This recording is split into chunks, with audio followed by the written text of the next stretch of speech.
Today in Luther's Kitchen, we're making brioche bread. For this recipe, we're using warm water at 110 degrees, 1 package active dried yeast, 3 tablespoons sugar, 6 extra large eggs at room temperature, 4 1/4 cups of unbleached flour, 2 teaspoons kosher salts, 2 sticks of unsalted butter at room temperature, and later on we'll need some egg wash to top our bread. We begin by combining water, yeast, and sugar in the bowl of an electric mixer. We're using a paddle attachment. We're going to mix that together and let it hang out for about 15 minutes.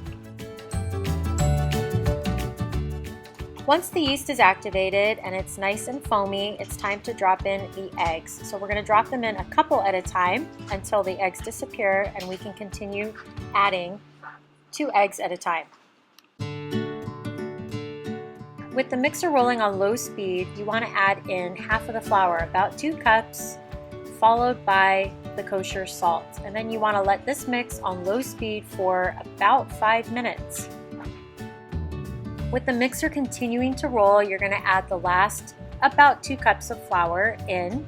You may need about a 1/4 cup more. This is a really sticky dough, so it's not going to fully pull away from the sides of the bowl. You want to let this continue to run for another 5 minutes. Now you want to scrape down the side of the bowl before adding in the softened butter. And the butter needs to be cut in 1 tablespoon increments, and it should be at room temperature.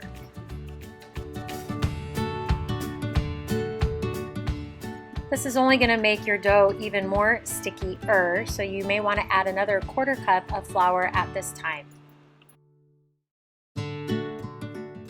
Now using your spatula, you want to remove the dough from the paddle attachment and the sides of the bowl. And we're going to put this in a well-greased bowl so that it can chill overnight in the refrigerator. So it's the next day, and we've taken our bowl of brioche dough out of the fridge and we punched it down.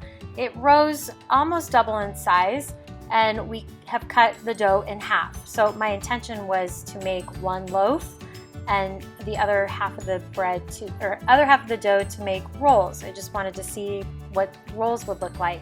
So I'm rolling out half of it to the length of the loaf pan that I'm using so that I can then roll it up like a jelly roll. So I want to use very little flour. The dough should be sticky when you first take it out of the bowl because it was sticky going into the bowl yesterday. And we don't want to add too much flour, so just enough so that your dough is not sticking to the counter. And then we want to roll it up, and then we're going to put it in that pan. And I have not put anything in that pan. I didn't spray it, but it is a non-stick, so you may want to coat it if you're afraid that it's going to stick.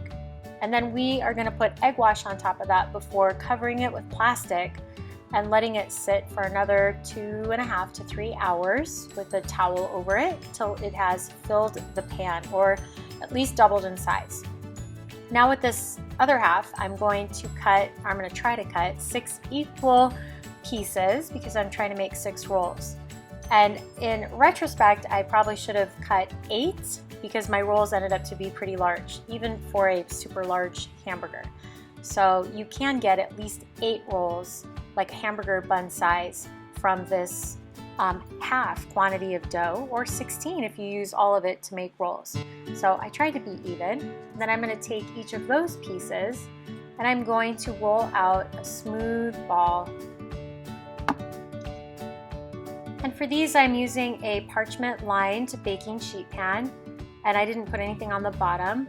And I'm just going to space these out because they should grow again, and they need to double in size. So I'm going to put the egg wash on and then cover them with plastic wrap, cover them with a towel, and let these proof again about 2.5 to 3 hours.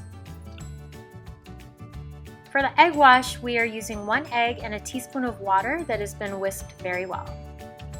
Preheat the oven to 375 degrees so it's super hot.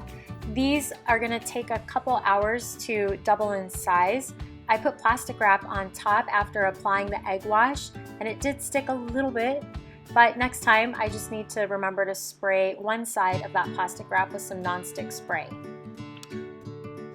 My bread is done. It is completely cooled. Maybe I left it in about 5 minutes too long just because the color is so deep golden brown, but the inside was perfect and delicious. So once your bread is cooled fully in the pan, you can let it cool again on a wire rack before cutting into it. The rolls were a little large. Again, next time I'm gonna make 8 or 16, but they were beautiful inside, and this bread was so tasty. For this recipe and more, please visit myclasscancook.com.